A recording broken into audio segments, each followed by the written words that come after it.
They called him a monster, a black stallion no one dared to touch. At a dusty Montana auction, the crowd mocked, the sheriff warned, and a ruthless landowner waited for him to fail. But when one grieving farmer stretched out his hand, everything began to change. What followed was a battle against storms, fear, and betrayal, until the moment the monster revealed a heart no one expected. The auction yard in Montana lay under a veil of dust that clung to every coat, every breath, every word that drifted through the dry air. It was autumn, and the wind carried the smell of hay mixed with exhaust fumes from the old trucks parked crookedly along the fence. Men with wide-brimmed hats leaned on the rails, murmuring as they watched a black horse being dragged into the pen. Its hide bore scars like lightning carved into dark clouds, its mane matted, its eyes wild with a grief no one cared to name. "They call him the monster," someone said, spitting tobacco juice into the dirt. "Meanest damn thing you'll ever see." Laughter rippled, low and cruel, as the horse jerked against the rope, baring teeth, not in defiance, but in a warning born from too many betrayals. Children clutched closer to their fathers' sides. No hands were raised. No bids were called. Luke Harrison stood at the far edge, hands sunk into the pockets of his worn denim jacket. He hadn't meant to stop here. He told himself he only came to town for tractor parts, maybe feed for the few cattle he had left. But something kept him rooted, eyes fixed on the creature pacing in circles as though trapped in a storm of its own making. At 55, Luke carried a quiet weight that bent his shoulders but never broke his stance. The townsfolk knew his story, even if they didn't speak it aloud. The farming accident last spring, the son gone too soon, the silence in Luke's house that no harvest could fill. Since then, neighbors had offered casseroles and condolences, but when the food cooled and the voices faded, only grief lingered like an uninvited tenant. Now, as the horse's hooves struck sparks from the packed dirt, Luke felt something shift inside him. He saw not a monster, but a mirror. A being scarred by hands that should have been gentle, left to circle the same patch of ground, restless, unwanted. The auctioneer's chant was half-hearted, a hollow rhythm bouncing off the tin roof. "Lot 31, Black Stallion, 7 years. Who will start me at 500? 4? 2? His voice cracked with indifference when no one answered. He shrugged at the handlers, already ready to move the horse out. The stallion threw its head high, nostrils flaring, the whites of its eyes flashing like torn cloth. Most stepped back, but Luke, against his better judgment, stepped closer. Dust swirled around his boots. He knew he should walk away. He had neither the money nor the strength for another burden. But grief makes strange choices. It pushes a man toward things that look as broken as he feels. He stopped at the fence, fingers curling over the rough wood. The horse turned, ears pinned flat, sides heaving, but its eyes locked on his. For a heartbeat, the noise of the yard vanished. Luke remembered the nights sitting in his empty kitchen, staring at his son's jacket still hanging by the door, wishing for one more chance to reach across the gulf of silence. He lifted his hand, palm up, a gesture small enough to be ignored, gentle enough to be safe. The crowd held its breath. "Crazy old fool," someone muttered. Yet the horse did not rear. It stood trembling, ears flicking, eyes searching. Dust floated between them like falling ash. The moment stretched, fragile as glass. And then, as if some invisible weight tipped, the stallion leaned forward, nostrils brushing the edge of Luke's hand. The touch was fleeting, just a breath against skin weathered by decades of plowing and planting. But to Luke, it was as though the earth had stilled. He felt the warmth of a life too long denied kindness, the pulse of a creature clinging to its last shred of trust. A murmur rippled through the crowd. The handlers exchanged glances. The auctioneer paused mid-word. For the first time in months, Luke's chest tightened not from grief, but from the flicker of something else. Something he hadn't dared feel. Purpose. He let his hand fall back slowly, not to take, but to offer, and the horse did not retreat. Their eyes held, man and beast, both bearing scars no one else wanted to see. Luke drew a breath that tasted of dust and memory. "Not a monster," he whispered, voice lost beneath the shuffle of boots and the drone of the auctioneer.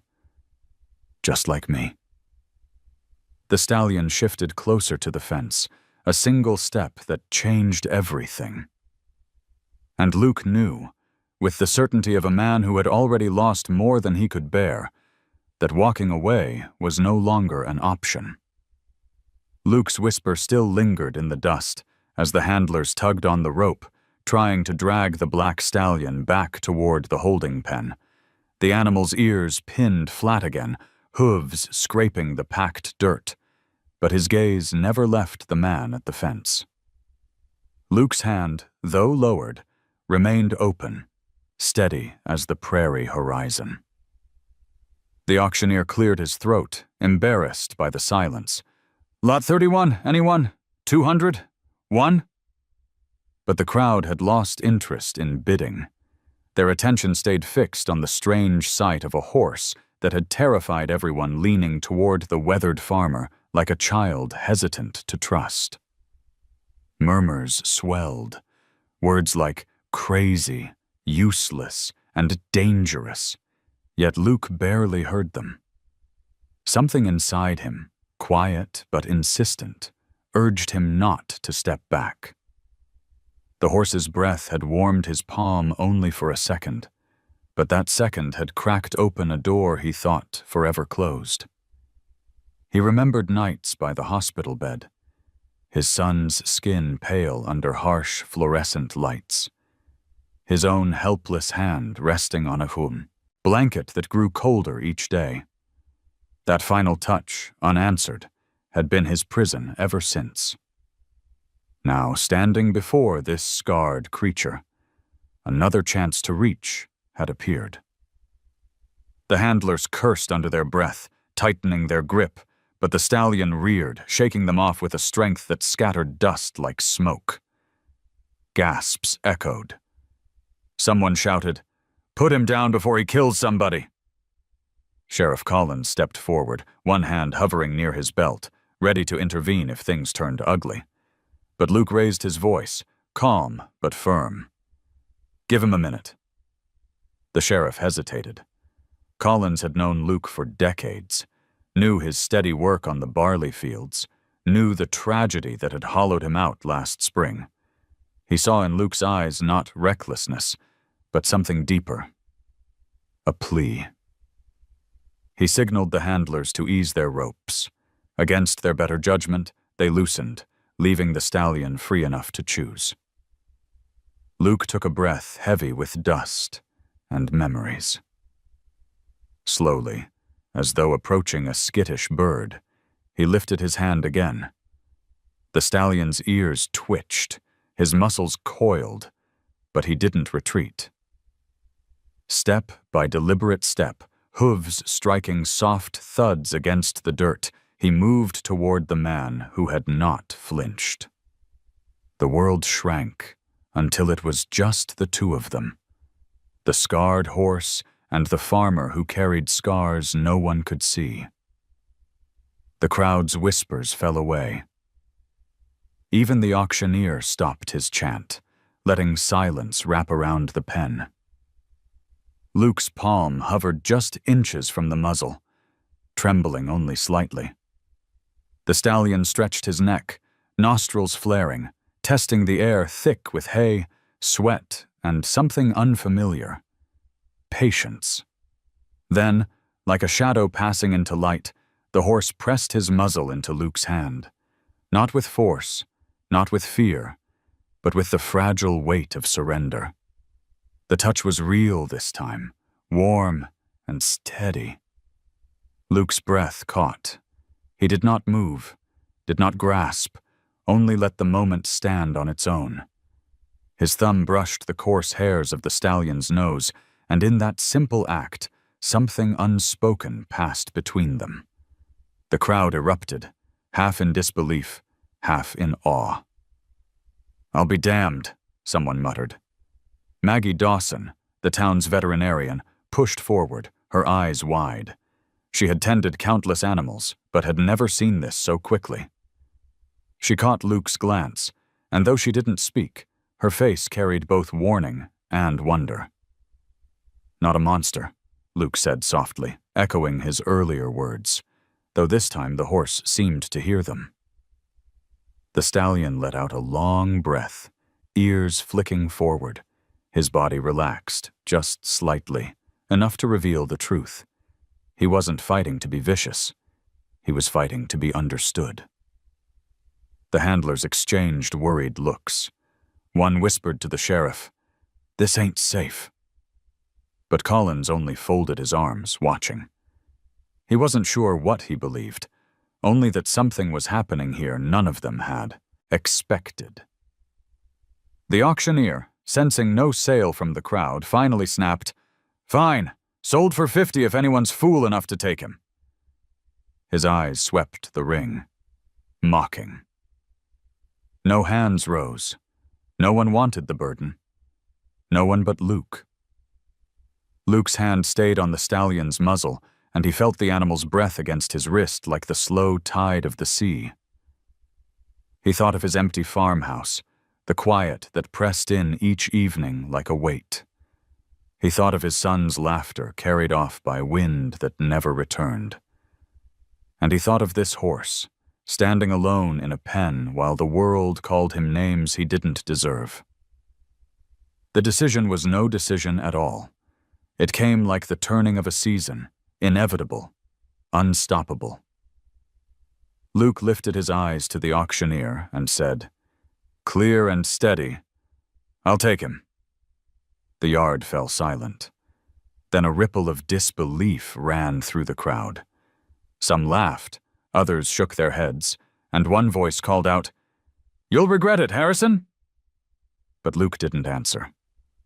His hand remained on the stallion, who, though still trembling, had not stepped away. For the first time in months, Luke felt alive, not healed, not whole, but moving, as if grief itself had shifted to make room for something new. He gave the horse one last stroke along the muzzle, then lowered his hand. The stallion tossed his head, but stayed near, as though unwilling to let the connection break. Luke turned, dust clinging to his boots, and walked toward the office to sign the papers that would change both their lives. Behind him, the stallion let out a deep, rolling snort, the kind that sounds less like defiance and more like relief. And though the crowd still whispered "monster," Luke carried with him the certainty that he had just touched something sacred.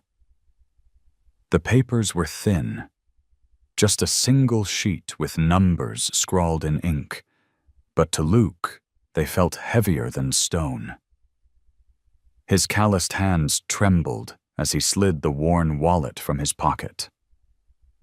The last of his savings, meant for seed, maybe for repairs to the old combine that coughed smoke every other morning, lay in crumpled bills. He counted them twice, then once more for good measure. It wasn't enough for comfort, but it was enough for this one reckless act. $100 to start, the auctioneer muttered, still doubtful that anyone sane would actually follow through. When no one else spoke, he shrugged. Fine. Sold to Harrison. The gavel hit the table with a hollow crack that echoed across the yard. A ripple of laughter followed. Someone whistled, long and low, as if to say goodbye to the man's common sense. Luke signed the receipt with a hand that no longer shook. The clerk, a boy barely old enough to shave, looked at him with something between pity and curiosity. "Sir, you sure about this? That horse has got a record longer than Main Street." Luke tucked the paper into his jacket. "Records don't tell the whole story." He turned toward the pen where the black stallion stood restless, rope tugged by two handlers struggling to keep him still. The horse snorted, ears swiveling, but his gaze sought Luke immediately, as though he knew something had shifted. Their fragile thread of trust held. Luke stepped closer, ignoring the jeers. Sheriff Collins intercepted him before he could reach the gate. "Luke, you lost your mind? That animal's dangerous. Mean as sin. You don't have the land or the time to deal with him." Luke didn't argue. He only said, "I don't have the land or the time for much anymore, Sheriff, but I've got enough for him." The sheriff studied his face for a long moment. He saw not recklessness, but a man who'd lost nearly everything and refused to lose this too. Finally, Collins sighed. "Don't say I didn't warn you." The handlers opened the gate, and the stallion lunged, muscles rippling under scarred hide. Luke stood his ground. He didn't try to grab the rope, didn't fight. He simply walked alongside, voice low, steady as rain on an old tin roof. "Easy now. We'll figure it out." The crowd scattered as the stallion passed, hooves striking sparks from the gravel. Luke guided him toward the faded stock trailer hitched to his aging pickup. The trailer had hauled grain, bales of hay, and once, years ago, a calf for 4-H that his son had raised. Now it rattled, as if unsure it could carry the weight of something so volatile. Loading was a battle. The stallion balked at the ramp, eyes rolling white. He reared, jerking the rope, nearly knocking Luke off his feet. Dust filled his throat, stung his eyes. He could hear the mutters from behind. He won't load. He'll never load. But Luke didn't raise his voice or his hand. He stood at the base of the ramp, pulled an apple from his pocket, a habit carried from years of keeping small treats for farm dogs and calves, and held it out. His son had once done the same with a skittish pony, laughing when the animal lipped the fruit from his palm. The memory ached, but Luke leaned into it. The stallion hesitated, nostrils flaring at the scent. Hunger won over fear. Slowly, warily, he stretched his neck and took the apple. Luke stepped backward up the ramp, leaving space, never tugging. One cautious step, then another, and finally the black hooves struck the trailer floor. The gate slammed shut behind them, handlers sighing in relief. As Luke climbed into the cab of his truck, a voice called from the crowd. "Harrison, that horse'll ruin you!" Laughter followed. He didn't answer. The old pickup groaned as he turned the key, but the engine caught. Through the rearview mirror, Luke saw the stallion's dark shape shifting inside the trailer, ears swiveling, restless but contained. The road home was 15 miles of gravel and fading asphalt, each bump rattling the trailer, each rattle reminding Luke of the risk he had just taken. He thought of bills waiting unpaid on the kitchen table, of fields that should already be plowed, of nights spent staring at the empty chair across from his own. Yet for the first time since the accident, silence didn't feel like suffocation. It felt like possibility. At a red light in town, Maggie Dawson waved him down, her truck pulling alongside. She rolled down her window, her brown hair pulled back under a cap dusted with hay. "Luke, tell me you didn't." He offered a tired smile. I did. She glanced toward the trailer, worry etched deep on her face. That animal's been through hell. You can't fix him overnight. Maybe not ever. Luke gripped the wheel. Maybe I'm not trying to fix him. Maybe I'm just trying to keep him alive. Maggie stared at him, then shook her head. Call me when you need a vet. And you will. She drove off, leaving Luke with nothing but the hum of his old engine and the steady thud of hooves behind him. When he reached his farm, the sun was low, staining the sky a weary gold. He backed the trailer up to the barn, the structure leaning like an old man but still standing. The stallion exploded from the ramp, nearly tearing free. He bolted to the far corner of the pasture, chest heaving, legs stiff with fear. Luke stood in the settling dust, rope limp in his hand, watching the horse circle like a storm looking for landfall. The air smelled of dry earth and sweat. He felt a twinge of doubt heavier than any burden he had carried. Still, as the stallion stopped at the fence line, sides quivering, eyes burning into Luke's, the farmer whispered again, softer than the evening wind, "We'll figure it out." The words were not for reassurance. They were a vow. The barn creaked like an old man's bones as Luke swung the wide doors open. Its timbers had held through blizzards and drought, though termites had chewed their way through the beams in places, and the roof let in more light than it kept out. Dust rose in soft spirals, mingling with the smell of dry hay stacked unevenly in the loft. This barn had once echoed with the laughter of a boy brushing down a chestnut gelding after chores. Now it was hollow, a shell waiting to be filled again. The stallion did not want to be led inside. He planted his hooves at the threshold, ears flat, eyes darting to every corner, as if the shadows themselves carried threats. Luke didn't tug hard on the rope. He simply stood, breathing slow, letting the horse test the air. "It's nothing fancy," he murmured, voice low and steady. "But it's all I've got." Minutes stretched before the stallion flicked an ear, snorted, and took one cautious step across the sill. His hooves rang against the wooden planks. Luke led him into the largest stall, the one that had been empty since the accident last spring. He unlatched the rope and stepped back, leaving the horse free to claim the space or reject it.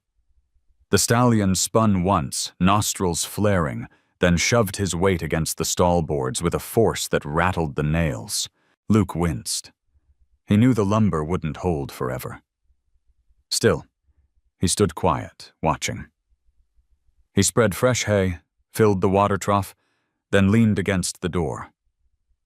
The horse's sides heaved like bellows.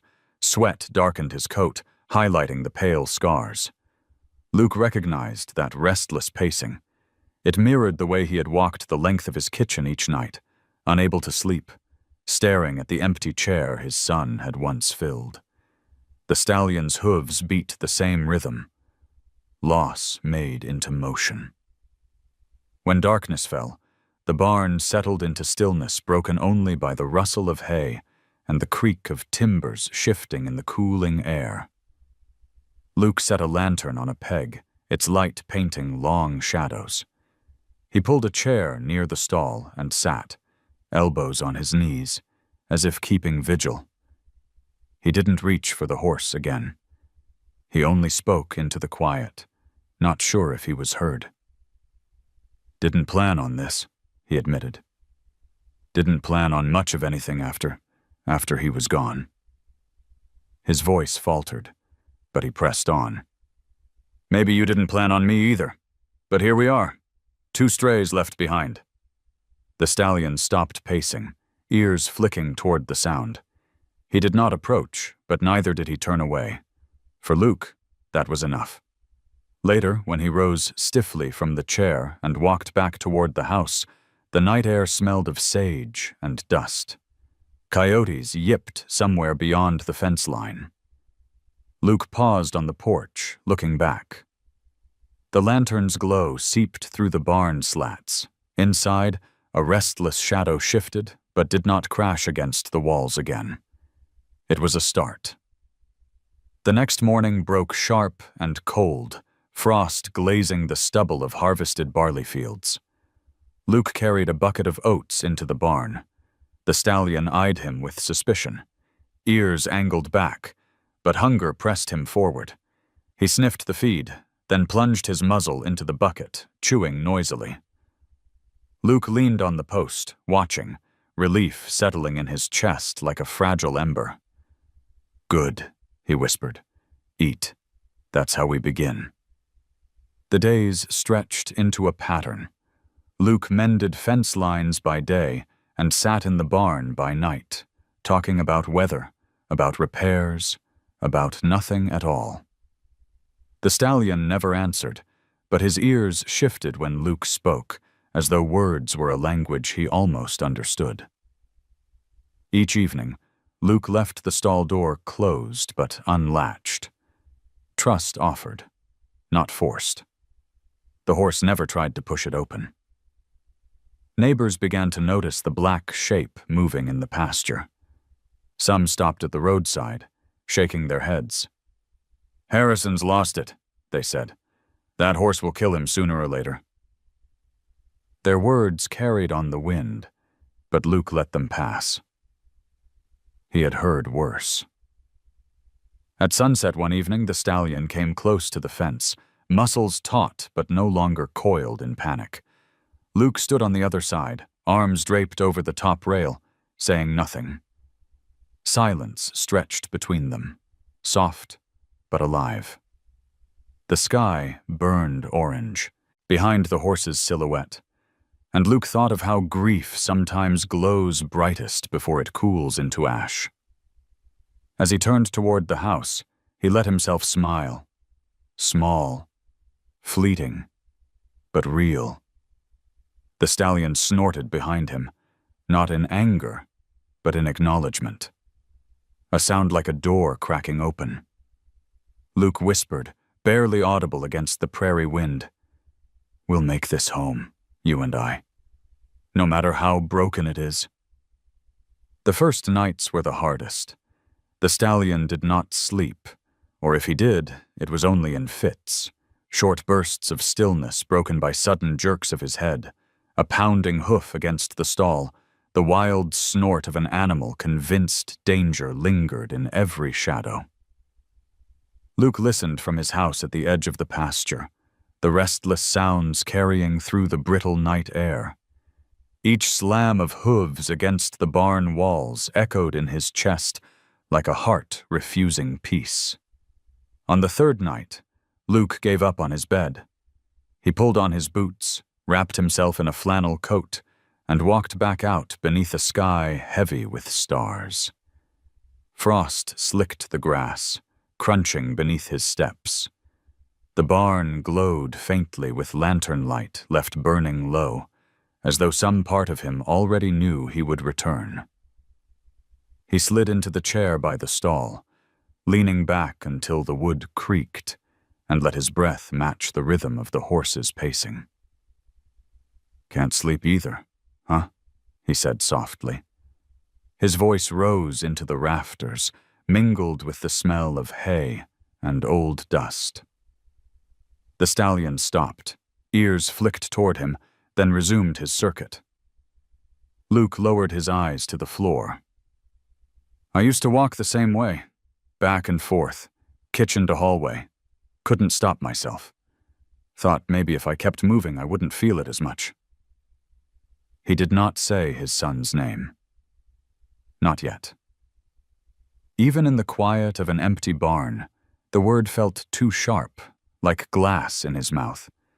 But he spoke of the silence, of how the house had turned hollow after the accident, of how the fields themselves had grown heavy, as if mocking him with their endless cycles of planting and dying. The stallion slowed. His dark shape hovered near the slats, ears tipped forward. Luke leaned closer, elbows on his knees. "I don't expect you to understand," he said. "But maybe you do. Maybe you know what it's like to be left in a place that used to mean something and now feels like nothing at all." Wind pressed against the barn walls, whistling through the cracks. Somewhere in the distance, a coyote yipped, answered by another farther away. The horse stilled, tail swishing, eyes bright in the lamplight. For the first time since he had brought him home, Luke thought he saw less fury there, and more listening. He began to fill the silence with words he had not spoken to another soul. He talked about the years when his boy had helped him mend fences, about the way laughter could fill a space so completely it seemed like it would never fade. He confessed how he had failed to keep the farm alive afterward, how bills piled up like fallen leaves, how some mornings he could barely drag himself out of bed. The stallion did not flinch or turn away. He only stood, muscles quivering, ears tuned to the voice that had steadied into something almost prayerful. When Luke finally stopped, the quiet felt different, no longer heavy, but waiting. He rubbed his face with tired hands. "Guess you're the only one who'll listen these days." His laugh was dry, broken at the edges. The stallion took one step closer to the door, breath fogging through the slats. He stretched his neck, nostrils flaring as though testing the truth in Luke's words. The farmer held his ground, not daring to reach this time. It was enough to feel the warm breath linger between them. Night after night, the ritual repeated. Luke brought a chair, sometimes a book, sometimes just his voice. He read aloud from the newspaper or recited recipes his wife had once marked in the margins of an old cookbook. He told the horse about weather forecasts, about the failing combine, about little things that filled the silence. The stallion never answered, but his pacing grew shorter, his outbursts less violent. The barn walls no longer shook like drums of war. They hummed instead, with the quiet of two broken souls sharing the same vigil. On the seventh night, rain began to fall, a soft drizzle tapping on the tin roof. Luke leaned back in his chair, eyes closed, letting the rhythm soothe him. When he opened them again, the stallion stood directly at the stall door, ears pricked, eyes fixed on him. Luke drew a breath, steady and slow. "You hear it too, don't you? The sound of something softer than what we've known." The horse did not retreat. He lowered his head until his muzzle touched the wooden beam. Luke lifted his hand, palm flat, and set it gently on the same spot from the other side. They were separated by a sliver of wood, yet the connection was undeniable. Man and animal, both marked by scars, finding shelter not in walls but in the fragile promise of presence. When Luke rose at dawn, stiff and weary, the stallion was finally lying down in the hay, sides rising and falling in sleep. Luke stepped quietly out of the barn, boots sinking into damp earth. The world smelled fresh, rinsed clean by the night's rain. For the first time in months, he felt as though he had slept, though he had not closed his eyes once. He paused on the path back to the house, glancing over his shoulder. Through the slats of the barn, the dark shape lay curled, breathing steady. Luke let a whisper slip into the cool morning air. "Maybe we'll both rest now." The quiet routine of nights in the barn could not hold forever. On the 10th day, Just as the morning sun climbed above the ridge and turned the barley stubble to gold, Luke heard the first real test arrive, not from the stallion, but from the world beyond. A truck rumbled up the gravel road, its chrome grille flashing in the light. Dust boiled behind it like a storm. Dean Harlow stepped out, his boots polished, his shirt starched crisp, smelling faintly of cologne even from 10 feet away. He carried himself like a man who owned everything his eyes landed on. Luke stiffened. He had known Dean since school days, knew his hunger for land, knew the way he circled like a hawk whenever a neighbor stumbled. "Well, Harrison," Dean said, voice smooth as oil. "Heard you bought yourself a monster." His eyes slid toward the pasture where the black stallion stood at the fence line, head high, ears locked forward. "Surely you don't mean to keep him. Dangerous animal like that? Bad for property values." Luke kept his tone flat. "He's mine." Dean chuckled, shaking his head. "For now, but mark my words, one mistake, and the sheriff will be forced to put him down. And when that happens, well, maybe you'll think about selling this place. You can't work it alone forever." His smile thinned. Everybody knows that. Before Luke could answer, the stallion shrieked. A high, tearing sound that split the morning. He lunged against the fence, hooves striking the rails hard enough to rattle nails. Dean flinched, stepping back quickly, color draining from his face. "See? Exactly what I'm talking about!" Luke's heart hammered. He moved slowly, steady as if approaching a cliff edge, and raised his voice just enough for the stallion to hear. "Easy, boy, easy now." His tone was calm, almost conversational. The horse's chest still heaved, eyes rolling white, but his ears twitched toward Luke's words. After a long minute, he backed away, snorting, though the tension clung to him like burrs. Dean laughed again, but it was thin, forced. "One of these days, Harrison, he'll turn on you. And when he does, don't expect sympathy. You've been warned." He climbed back into his truck, gravel spraying as he pulled away. The silence left behind was thick. Luke leaned against the fence, drawing slow breaths. The stallion paced along the boards, muscles rippling, but his gaze kept sliding back to Luke, as if searching for reassurance. "You held it together," Luke murmured. "That was the first test. You did better than either of us thought." But the trial was not over. That evening, a storm rolled in from the mountains. Wind bent the cottonwoods, thunder grumbled low, and rain lashed against the barn roof. Lightning split the sky, bright and violent. The stallion went wild. He reared, kicked, and slammed against the stall door. His fear was raw, a memory of past chains and blows rising with every crack of thunder. Luke rushed in, lantern swinging, the smell of ozone sharp in his nose.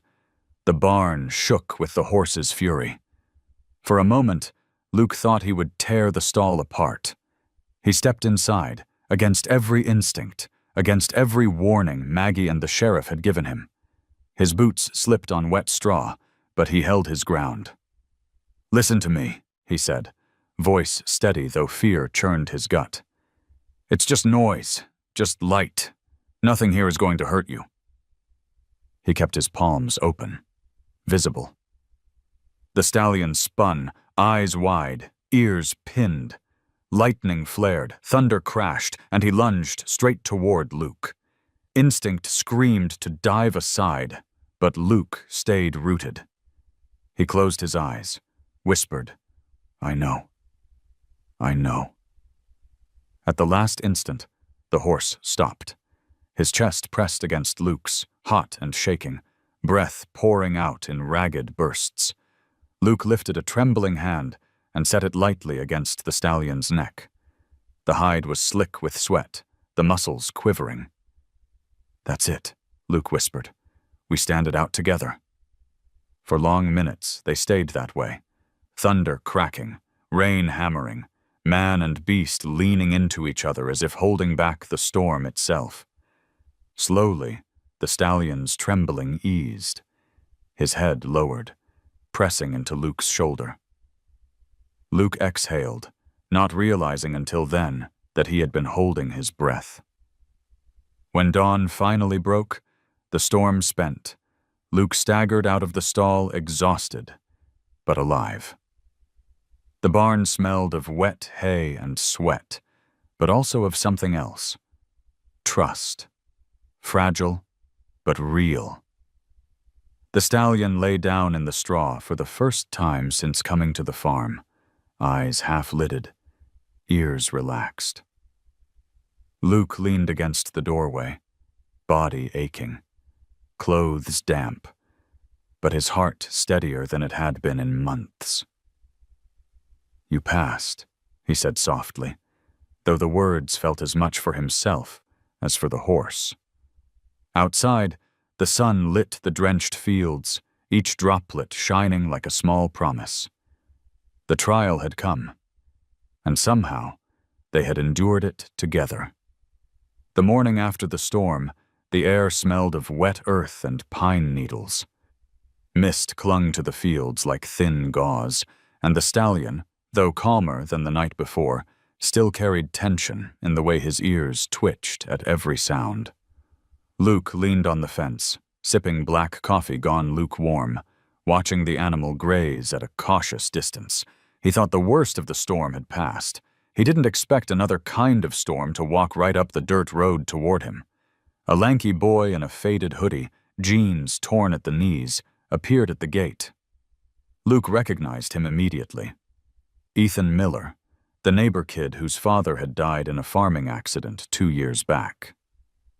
Since then, Ethan had been living with his grandmother, a woman too old to rein in the restless grief of a 14-year-old. Ethan's eyes locked on the stallion with a mixture of awe and defiance.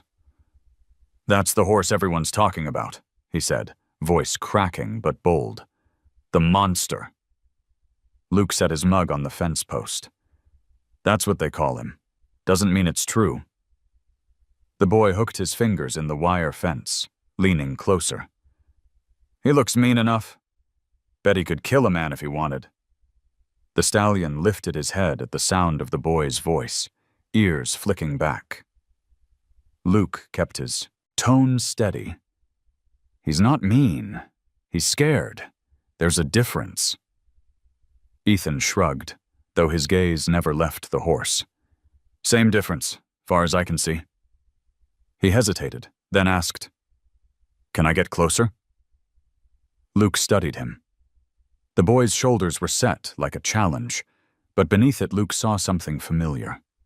The hollow look of someone carrying loss heavier than his frame. He recognized it because he wore it himself. Still, he shook his head. "Not yet. He's not ready." The answer didn't sit well. Ethan kicked at a rock, sending it skittering along the dirt. "You think you're the only one who can handle him?" Luke sighed. "I think I'm the only one who'll wait as long as it takes." For a while they stood in silence. The stallion dropped his head again to graze, though his eyes stayed on the boy. Ethan shifted from one foot to the other. "My dad used to tell me wild things just need someone to prove they won't leave. Guess he was right." His voice thinned on the last word. Luke felt the air tighten between them.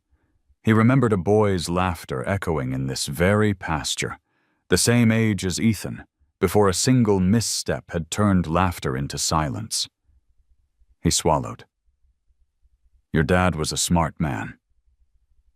That afternoon, Luke found Ethan perched on the fence again, despite his earlier warning. The boy held out a carrot stolen from his grandmother's garden. The stallion pinned his ears, snorting, taking a sharp step forward. Luke shouted, "Ethan, get back!" But the boy held his ground. His hand trembled, yet he didn't drop the carrot. For a moment, Luke's chest seized with fear. He saw again the flash of metal, the sirens from last spring, the feeling of being too late. He rushed forward, ready to drag Ethan down if the horse lunged. Then the stallion stopped. His nostrils flared, breath loud, but instead of striking, he froze. The air between boy and horse thickened with some fragile recognition. Ethan's shoulders loosened slightly. See? He just wanted to know if I'd run. Luke grabbed the boy's arm and pulled him down from the fence. His voice was sharp with more fear than anger. Don't ever test him like that again. Not unless you're ready for the ground to break under you. Ethan jerked free, glaring. Maybe he's not the only one tired of people being scared of him. He shoved his hands into his hoodie and stalked away, kicking dust as he went. Luke stood frozen, heart pounding, the stallion still watching from the pasture. He knew the boy's reckless defiance wasn't born from bravery, but from hurt, from trying to wrestle with an emptiness that had no shape. He couldn't blame him. Yet the thought of another young life colliding with grief was almost more than he could stand. That night, Luke sat on the porch as crickets sang in the grass. He thought about Ethan's words, about the raw need hidden behind them. The stallion paced the pasture line, black against the silver moonlight. Two broken boys, one human, one horse, both pushing against fences no one else could see. Luke whispered into the night, as though to both of them, "You're not monsters. You're just trying to find a way back." Inside the barn, the stallion snorted, and out on the dirt road, a boy's footprints still marked the dust. Luke understood then that the horse wasn't the only soul who had come into his life needing patience. Autumn deepened in Montana, the mornings sharper now, breath visible in white puffs as Luke carried hay to the pasture. Frost rimmed the fence rails, turning them silver in the dawn light.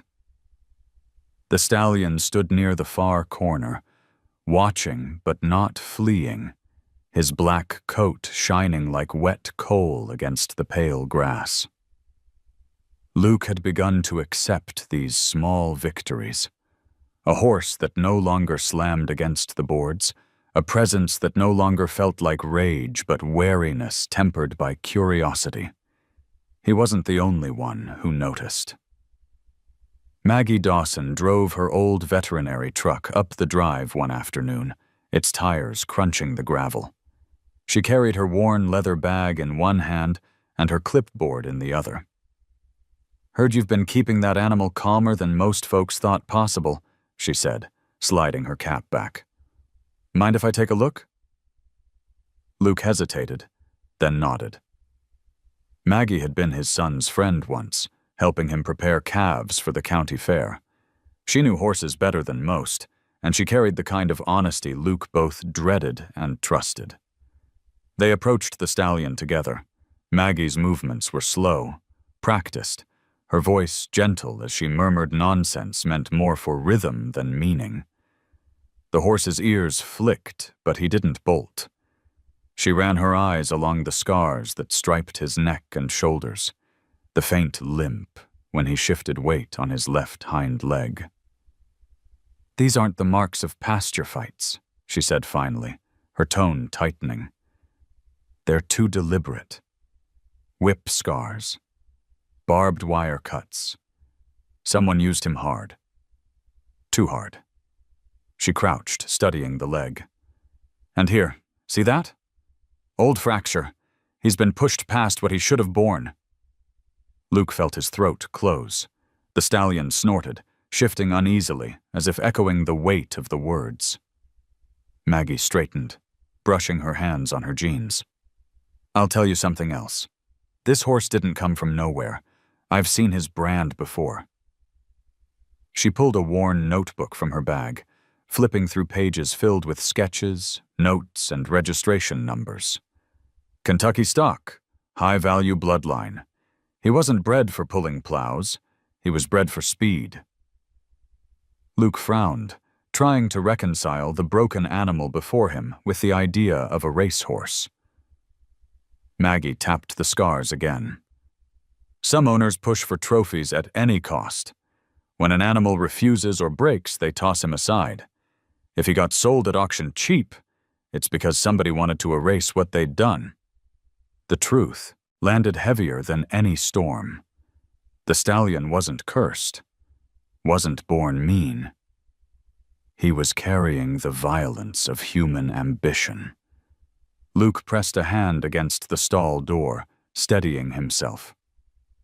So they made him this way. Maggie's eyes softened. He's not beyond saving, but it'll take more patience than most people have. She closed the notebook.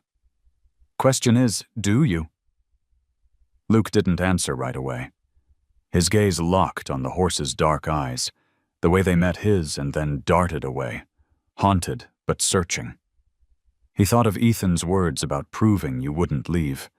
He thought of his own nights pacing in grief, how quickly people had moved on while he remained stuck. I don't know, he admitted, but I want to try. That evening, after Maggie drove off, Ethan appeared again, hands shoved deep in his hoodie pocket. He leaned on the fence, silent at first. Finally, he said, My grandma told me that horse used to belong to rich folks. Said she heard it at the feed store. Luke nodded slowly. Maggie confirmed it. He wasn't born mean, people broke him. Ethan scowled at the ground, kicking dirt.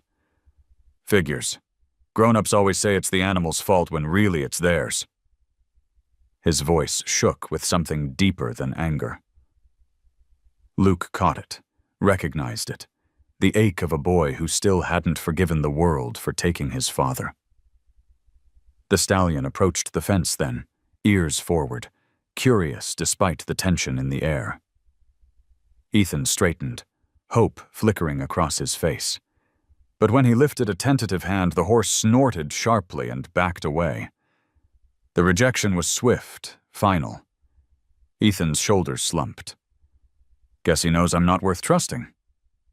Luke wanted to protest, to tell the boy it wasn't about worth, only time. Instead, he said, It took me days before he'd even stand near. He doesn't give trust fast, but when he does, it means something. Ethan swallowed hard, then turned toward the road, muttering, Maybe he's smarter than most people I know. When the boy disappeared into the dust, Luke leaned against the fence. The stallion had returned to grazing, but his ears remained angled toward the farmhouse as though listening. Luke whispered into the cooling air, You're not a monster.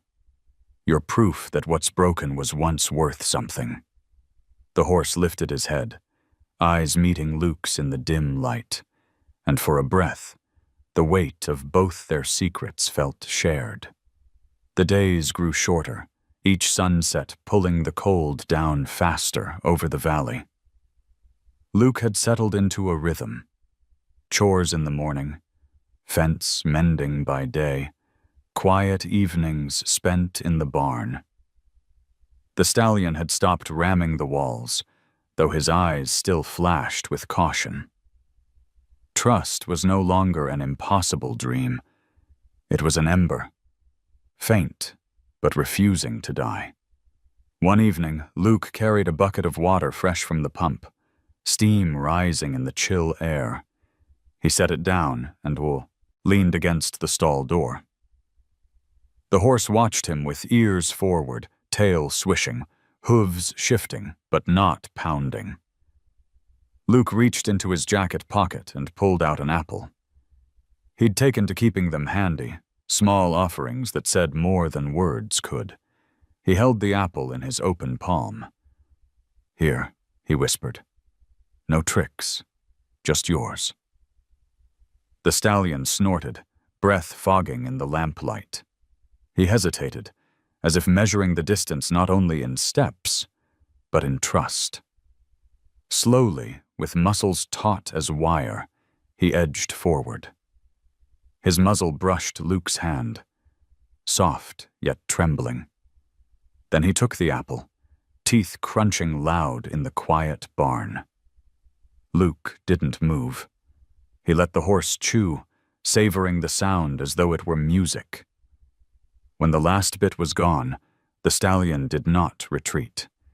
Instead, he lowered his head, inch by inch, until his forehead rested briefly against Luke's chest. The farmer froze, breath caught. His hands hovered in the air, afraid that even the gentlest stroke might break the spell. He had known touches like this once. His son leaning against him after long days in the field, sweaty hair sticking to his brow, a tired but trusting weight. That memory surged now, filling the hollow space in Luke's chest until it hurt. At last, he let his hand fall, fingertips brushing the horse's neck. The skin quivered under the touch, but the stallion did not bolt.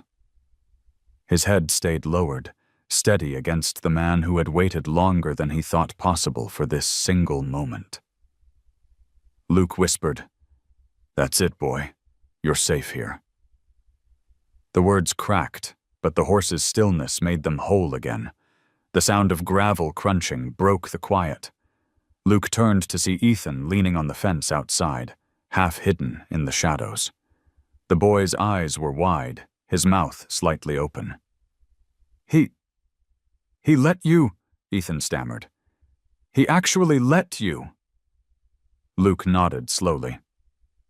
"First time." The boy swallowed. "How?"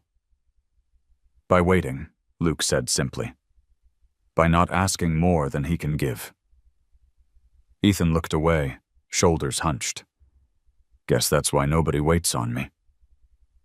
Luke opened his mouth, then closed it. The weight of the boy's words struck deep. He wanted to tell him he was wrong, that someone always cared. But he knew too well that sometimes the world moved on too fast, leaving wounds behind. The stallion lifted his head, ears swiveling toward the boy. Ethan stepped closer to the fence, hand trembling against the top rail. But when he reached out, the horse shied back a step, the moment gone. The boy's face fell. "Doesn't mean never," Luke said quickly. "Just means not yet." Ethan scuffed his shoe in the dirt, then muttered, "Maybe I'm just not worth the wait." He turned and walked off into the night, his figure swallowed by the darkness. Luke stood in the silence that followed, the stallion watching him with eyes that seemed to understand more than an animal should. He stroked the horse's neck once more. "He's worth the wait," Luke murmured. "Just like you were." The lantern flickered, shadows swaying across scarred wood and tired beams.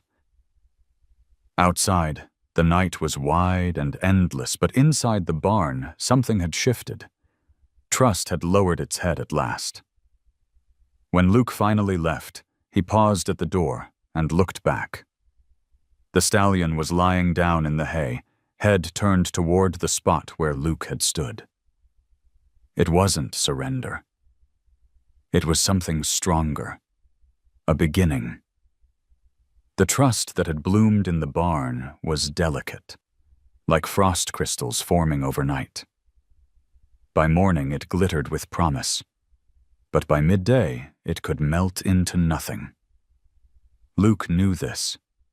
He had lived it. Those rare days when grief seemed to loosen its grip, only for some sound, some memory, to drag him back under. The stallion was no different. For a few days, the horse followed Luke along the fence line when he walked the pasture. Not close enough to touch, not bold enough to press his muzzle against a palm again, but near enough to suggest he was willing. Luke spoke less now, saving his words for when they mattered. Sometimes silence was the language that built bridges. But one afternoon, as Luke mended a sagging gate, the rumble of an unfamiliar truck rolled up the road. Dust plumed, and out stepped Dean Harlow, clean boots sinking into the dirt as if the land itself should yield to him. Sheriff Collins followed, his hat low against the glare, his jaw set with the kind of tension that told Luke he hadn't wanted to be here. Dean's smile was wide, too white. "Afternoon, Harrison. Thought I'd check in on that dangerous animal you brought home. Whole town's still talking." His eyes flicked toward the stallion, grazing not far away. "Looks calm enough now, but give it time." Luke tightened the wire with his pliers, jaw working. "What do you want, Dean?" "What I've always wanted. This place. That horse is your ticket out, you'll see. One wrong move, and Collins here will have no choice but to declare him a menace." The sheriff's silence was worse than words. His eyes avoided Luke's, and that alone told the farmer everything. Pressure was mounting. Complaints from townsfolk, fear stirred by Dean, all of it weighing on the law. The stallion seemed to sense the tension. He raised his head, ears pinned, nostrils flaring. When Dean stepped closer to the fence, the horse lunged forward, striking the rails so hard the wood shuddered. Dean stumbled back, cursing. "See? That's proof enough." Luke moved quickly, voice low but firm. "Easy, boy. Not today." He stepped between the man and the horse, his own body becoming the barrier. The stallion's eyes blazed, his chest heaving, but he stilled just enough to keep the fence intact. Dean dusted off his shirt, fury replacing his smug grin. "One of these days, Harrison, that animal's going to end you. And when it happens, don't say I didn't warn you." He stalked back to his truck, gravel spitting beneath the tires as he left. Collins lingered, removing his hat, rubbing his temple. "Luke, you've got to understand. Folks are scared. If he hurts someone, anyone, I won't be able to protect him." Luke swallowed hard, nodding once. "I'll take care of him. No one else will get near." That night, the storm returned, not from the sky, but from within the barn. The horse paced, struck the boards, reared against the stall. The fragile trust of the lowered head seemed like a memory dissolving in the dark. Luke sat in his chair, lantern burning low, heart heavy. "They want me to give up on you," he whispered. "They want proof you're a monster." The stallion slammed his hooves again, sparks of straw flying. Luke pressed forward, ignoring the thud of fear in his chest. "But I know better. I've seen you different." The horse turned sharply, eyes rolling white, then stopped. For a long moment they stared at each other. Two souls on opposite sides of a thin barrier, each daring the other to break. Slowly, painfully, the stallion lowered his head again. Not as far as before, not with the same surrender, but enough. Enough to say the ember was still alive. Luke reached through the slats, his fingertips brushing the coarse mane. His own voice broke. "We both have shadows, don't we? But shadows don't mean the light is gone." The barn quieted. Outside, crickets sang, and the wind sighed across the field. Inside, man and horse stood in the fragile stillness that comes only after storms, knowing the battle was not finished, but the bond had not broken. When Luke finally rose to leave, he glanced back. The stallion stood steady, watching him go. Not pacing, not rearing, just watching. Luke whispered into the night air, "That's enough for now." The barn smelled of damp wood and old hay when Luke returned that night, a lantern swinging from his hand. The stallion stood restless in the corner, head low but muscles taut, as though the shadows themselves were enough to summon memories he could not shake. Luke set the lantern on its hook, the light flickering across scarred walls, and lowered himself into the chair he'd worn smooth with long hours of keeping watch. He rubbed his hands together, the sound rough in the silence. "I need to tell you something," he said, his voice steady at first, then faltering. "Not sure you'll understand, but I can't carry it alone anymore." The horse flicked his ears, nostrils flaring. He didn't move closer, but he didn't shy either. Luke took that as permission. "I wasn't there the day it happened." His throat tightened around the words. "The accident. They told me it was quick. Machinery doesn't give warnings. One slip and it's over. But I can't stop thinking. What if I'd been there? What if I'd caught it before it went wrong?" His voice broke, his breath catching as he forced himself to continue. "My boy died alone, and I was too far away to help." The stallion shifted, hooves pressing into the straw, tail swishing, eyes dark as if reflecting the pain in Luke's voice. Luke leaned forward, elbows braced on his knees. "I've carried that guilt like a stone in my chest. Every time I look at you, I see another soul who's been failed. Maybe that's why I couldn't walk away at the auction. I thought if I could save you, then maybe—" He trailed off, unable to finish the thought.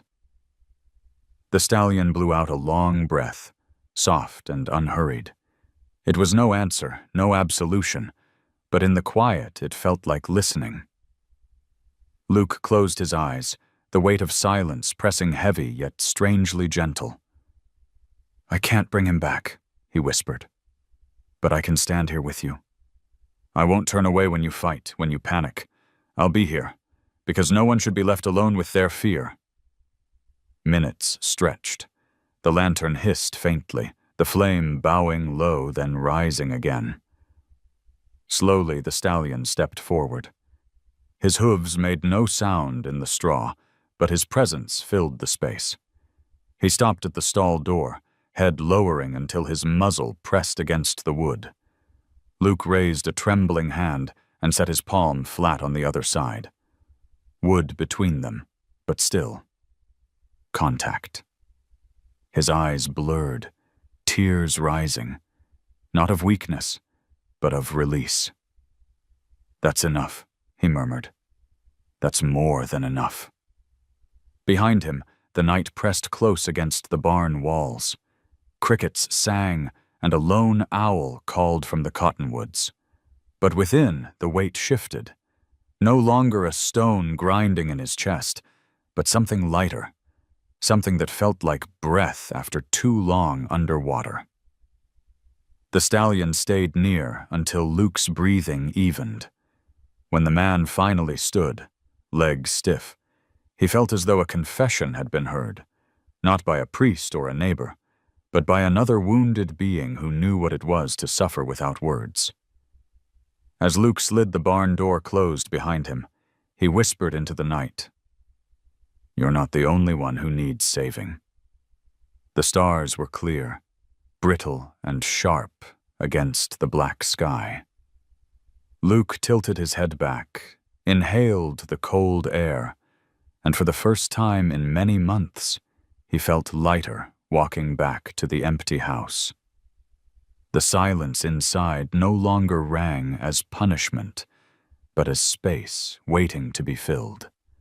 And though nothing outside had changed, the debts, the failing fences, the whispers of neighbors, inside Luke, something had shifted.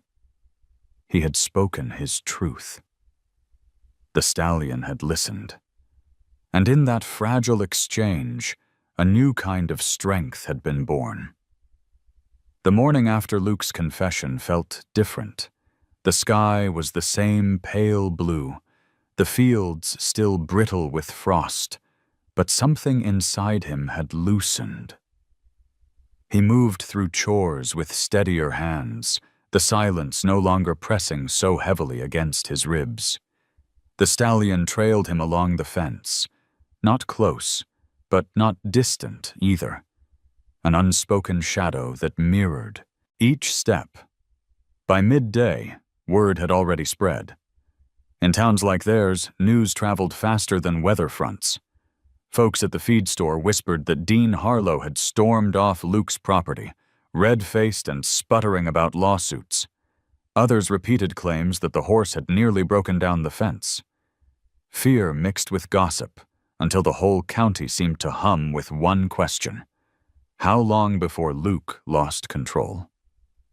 That afternoon, Maggie returned, her truck rattling into the yard with a bale of hay in the back. She didn't wait for permission, just unloaded it near the barn and leaned against the tailgate. "You can't keep doing this alone," she said. "I know you think you can, but sooner or later you'll need help." Luke wiped sweat from his brow. "Help costs money I don't have." "Not all help costs money," Maggie replied. Her gaze flicked to the stallion, who was watching from the pasture. "Some of us just don't like seeing things suffer. You or him." Before Luke could answer, another truck pulled into the drive. This one belonged to Mrs. Carter, the widow who ran the diner in town. She climbed out with a covered dish in her hands, the kind of casserole folks brought when they didn't have the right words. "Heard you've been keeping late nights," she said, setting it on the porch. "Thought you might need something hot." Luke blinked, caught off guard. He hadn't expected kindness, not after weeks of whispers. But before he could thank her, Ethan appeared from behind the diner truck, his hoodie pulled tight against the wind. The boy carried a small bundle of carrots, their green tops still damp with soil. "Grandma said these were extra," he muttered, though Luke suspected he'd pulled them from her garden himself. He held them out awkwardly, eyes flicking toward the stallion. "For him." Luke took the carrots, rough hands brushing the boy's. "He'll appreciate it." Ethan shrugged, but his gaze lingered on the horse. The stallion had stepped closer to the fence now, ears forward, nostrils flaring at the scent of carrots. Luke walked slowly to the fence line, holding one out flat on his palm. To his surprise, the horse took it eagerly, crunching loudly, juice running down his chin. The boy's eyes widened. "He did," Luke said, smiling faintly. "Want to try?" Ethan froze, torn between fear and longing. Finally, he shook his head. "Not yet." The moment passed quietly, but it left a warmth Luke hadn't felt in months. For the first time since the accident, people had gathered in his yard not to condemn, but to share. Maggie unloading hay, Mrs. Carter bringing food. Ethan, braver than he knew, carrying carrots to a horse everyone else called a monster. By evening, more neighbors stopped by. Jake Thornton, the old auctioneer, came with a sack of feed, muttering that it was extra stock. Even Sheriff Collins drove by, parking at the end of the lane. Not among. Entering, but tipping his hat in a gesture that said more than words. Luke stood on the porch as dusk fell, watching the yard fill with small acts of quiet defiance against fear. The stallion grazed near the fence, unbothered by the visitors, as if sensing the shift in the air. For weeks, the farm had felt like a battlefield, Luke alone against whispers and doubt. Now it felt, if only for a moment, like a gathering place. Later, when the dishes were cleared and the yard empty again, Luke walked to the fence. The stallion lifted his head, eyes meeting his in the dim light. Luke held the last carrot from Ethan's bundle between his fingers. The horse stepped forward, took it gently, and lingered long after the crunching stopped. You see that? Luke whispered. They came. Not for me. For us. The stallion blew out a soft breath, ears flicking forward. Luke leaned on the rail, the chill of the night settling around him. For the first time in a long while, he didn't feel invisible. A spark had caught. Small, fragile, but enough to suggest that maybe, just maybe, they weren't fighting this battle alone. The town's harvest festival arrived on a Saturday, the kind of crisp autumn day that smelled of roasted corn and cinnamon. Main Street was strung with orange pennants. Bales of straw lined the sidewalks, and children darted between booths where pies cooled and jars of honey gleamed in the sun. For generations, the festival had been the season's highlight, a reminder that even in hard years, there was still something to gather, still something to celebrate. Luke hadn't planned on attending. He preferred his quiet routines, the rhythm of chores and evenings in the barn. But Ethan appeared at his porch that morning, hands jammed deep in his hoodie pockets. "You coming?" the boy asked, voice too casual to be anything but nervous. Luke shook his head. "Festivals aren't much for me these days." Ethan kicked at the porch step. "People will talk more if you don't show. Say you're hiding." He hesitated, then added softly, "They're already talking about him." Luke understood. Rumors had grown louder, fed by Dean Harlow's constant whispering. People feared the stallion, imagined him charging fences, tearing through fields. If Luke stayed away, those fears would only deepen. Reluctantly, he nodded. "All right, let's go." The fairground buzzed with music from a local band, fiddles sharp against the hum of conversation. Luke walked among the booths, hat low, Ethan trailing at his side. Heads turned. Some nodded politely, others avoided his gaze. A few whispered openly. Luke endured it, jaw tight. Toward afternoon, a demonstration was announced, a showcase of local livestock for children and visitors.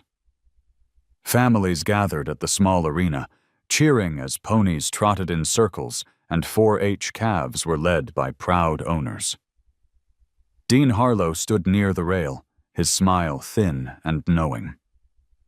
When Luke saw him signal to the announcer, dread coiled in his stomach. "And now," the announcer boomed, "a special sight. Harrison Stallion, the one you've all heard about." Gasps rippled through the crowd. Luke's chest tightened. He hadn't agreed to this, but Dean's voice rang clear. "If that horse is as tame as Harrison claims, let's see it here, before everyone." Luke's hands clenched into fists. He wanted to refuse, to walk away. But eyes were on him, waiting, judging. Ethan tugged his sleeve. "If you don't, they'll never believe," the boy whispered. So Luke went home, hitched the trailer, and loaded the stallion with quiet patience. The horse resisted at first, snorting, pawing at the ramp, but Luke offered an apple, his voice steady. "It's just another kind of fence, boy. We'll face it together." Finally, the stallion stepped in, the gate closing behind him. At the fairground, murmurs rose as the black horse emerged, scarred and imposing under the autumn light. Parents pulled children closer. Dean smirked. "Let's see what your miracle amounts to, Harrison." Luke led the stallion into the ring, rope loose in his hand. The crowd pressed forward, breath held. At first the horse tossed his head, ears pinned, eyes rolling white. The noise, the smells, the strange press of bodies. It all threatened to break him. Then, just as panic swelled, Ethan stumbled. He had been trying to squeeze through the fence for a better look, but his foot caught, sending him sprawling into the ring. A collective gasp surged. The boy lay frozen, eyes wide, as the stallion swung toward him, muscles bunching. "Ethan!" Luke shouted, heart lurching. The crowd braced for disaster. Dean's voice cut sharp. "I told you! Monster!" But the horse did not strike. Instead, he halted, hooves skidding in the dirt. He lowered his head slowly, nostrils flaring as he sniffed the boy's arm. Then, in a motion so gentle it silenced the crowd, he nudged Ethan upright, standing between him and the noise. His body became a shield, his head dipping as if to say, "You're safe here." The arena was silent but for the sound of the boy's ragged breathing. Then cheers broke out, scattered at first, then swelling until the air vibrated with relief. Ethan clung to the horse's mane, laughing through tears. Luke's throat closed, emotion tightening until he could barely breathe. Dean's face drained of color. He muttered something about luck and shoved his way through the crowd, but no one listened. All eyes were on the stallion who had been called a monster and had proven, in the most public way possible, that he was something else entirely. Luke stroked the horse's neck, his voice steady though his eyes stung. "That's my boy. You showed them." The stallion snorted, ears flicking forward, standing tall in the autumn light. For the first time, Luke saw not just survival in those eyes, but pride. That night, as they returned home, Ethan rode in the passenger seat, Carrot still clutched in his lap. "He saved me," the boy whispered. Luke nodded, eyes on the road. "Maybe he saved us both." In the trailer behind them, the stallion shifted, the sound of hooves steady as a heartbeat. The festival ended with the sound of fiddles and laughter fading into the cold Montana night, but Luke carried the weight of what had happened long after the crowd went home. The image of the stallion lowering his head to shield Ethan burned in his mind, a gesture so deliberate it was impossible to dismiss as chance. For a moment, the town had seen what Luke had always known, that beneath the scars, beneath the fear, was a soul worth saving. But the following morning, reality returned like frost crawling over windows. Dean Harlow's truck idled at the end of Luke's drive, gleaming chrome catching the pale sun. He didn't bother knocking, just leaned on his horn until Luke stepped out onto the porch. "Congratulations on your little show yesterday," Dean drawled, his grin sharp as a blade. "Had everyone eating out of your hand. But don't think for a second it changes the law. One slip, one accident, and Collins will have no choice but to sign the order. You can't build a future on a freak." Luke's jaw tightened. "I'm not building on him. I'm building with him." Dean's smile curdled. "We'll see how long that lasts." He climbed back into his truck and roared away, gravel spitting under his tires. The threat lingered even after the dust settled. Luke walked to the fence, where the stallion stood grazing calmly, as though unaware of the weight pressing down on them both. Ethan arrived soon after, his steps slower than usual. The boy still carried the glow of yesterday's miracle, but beneath it was fear. "What if Dean's right?" Ethan asked, his voice small. "What if people change their minds again?" Luke rested a hand on the rail, watching the stallion flick his tail at flies. "Then I'll make my choice. And it'll be mine, not theirs." That evening, Maggie stopped by with a stack of papers tucked under her arm. "I've been talking to some folks," she said, setting them on Luke's kitchen table. "There are rescue groups, sanctuaries. If it comes to it, there are places where he could live safe, without the constant threats." Luke stared at the papers, the print swimming. To give the horse away felt like tearing something vital from his chest. Yet he knew Maggie wasn't wrong. If Dean succeeded in turning fear into law, there would be no second chances. He walked out to the barn, Maggie following silently. The stallion stood inside, ears pricked, eyes steady on him. Luke leaned against the door.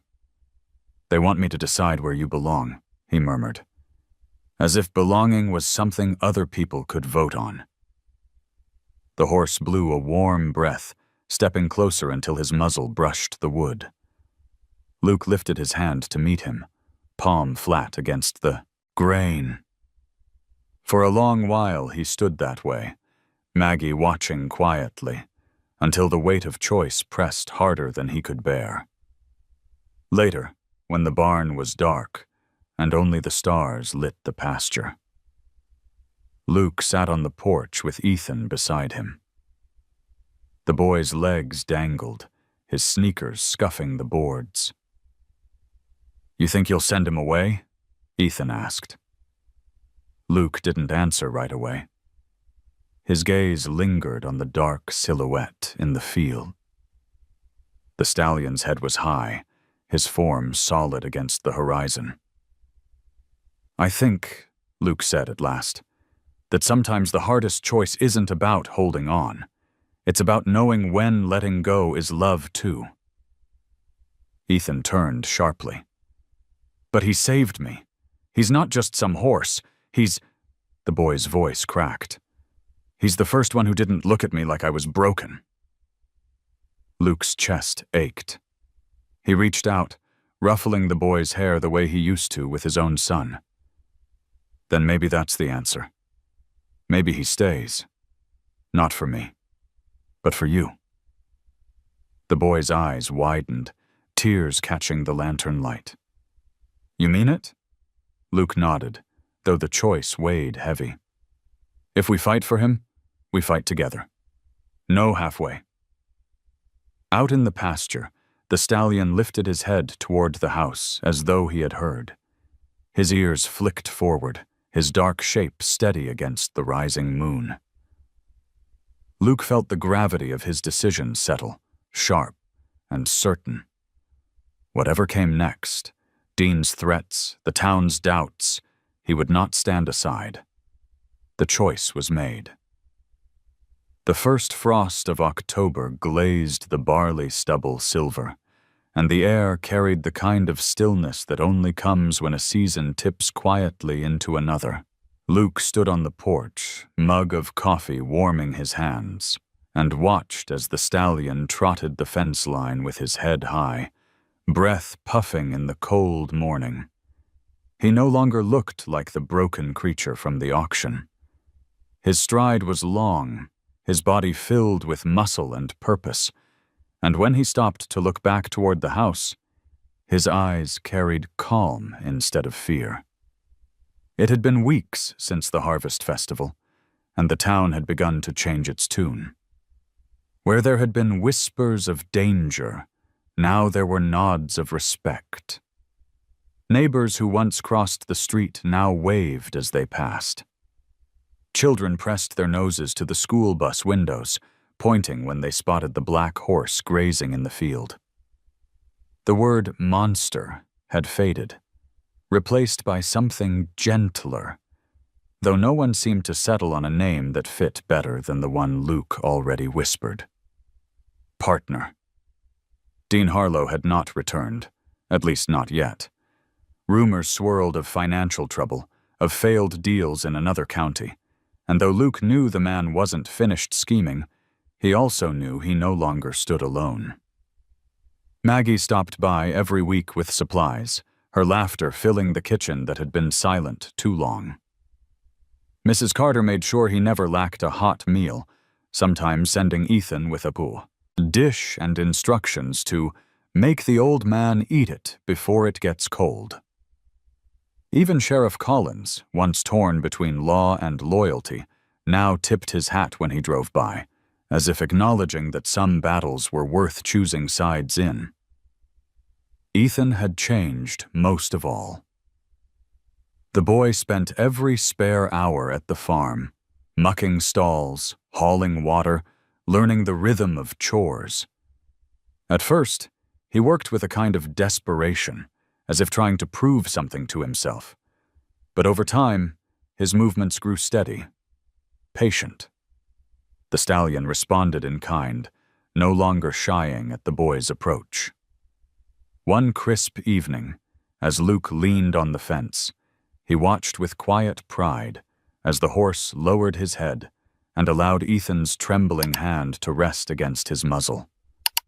The boy's grin was bright enough to burn through the dusk. "You see that?" Ethan shouted, breathless with wonder. "I see it," Luke answered, his throat tight. "He chose you." The farm began to feel alive again. Luke repaired the roof of the barn, replaced fence posts, even planted rye in a corner of the field.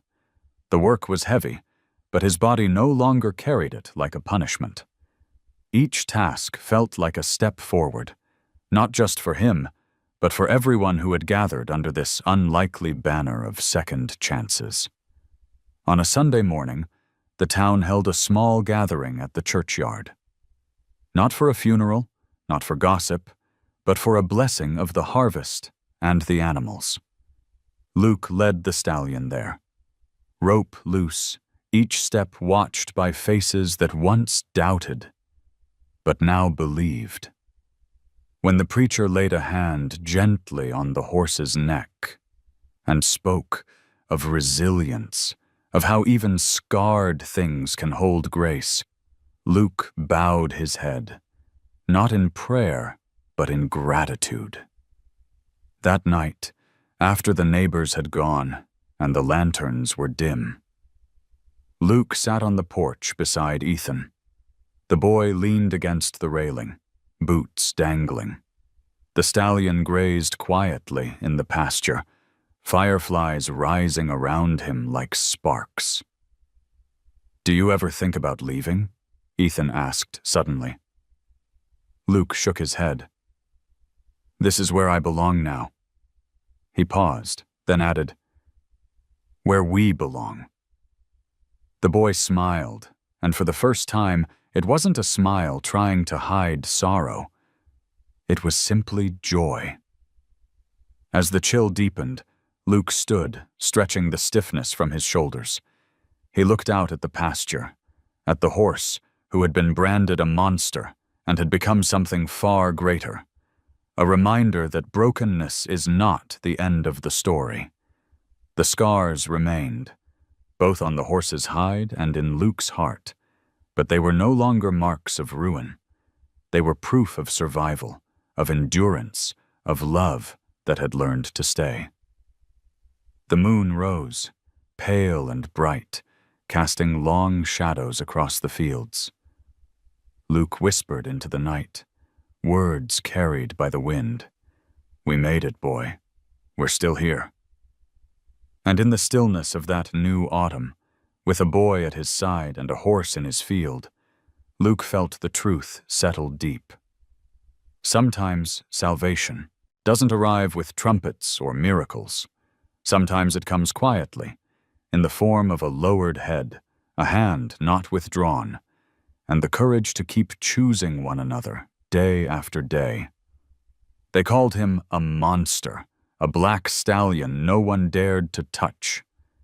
At a dusty Montana auction, the crowd mocked, the sheriff warned, and a ruthless landowner waited for him to fail. But when one grieving farmer stretched out his hand, everything began to change.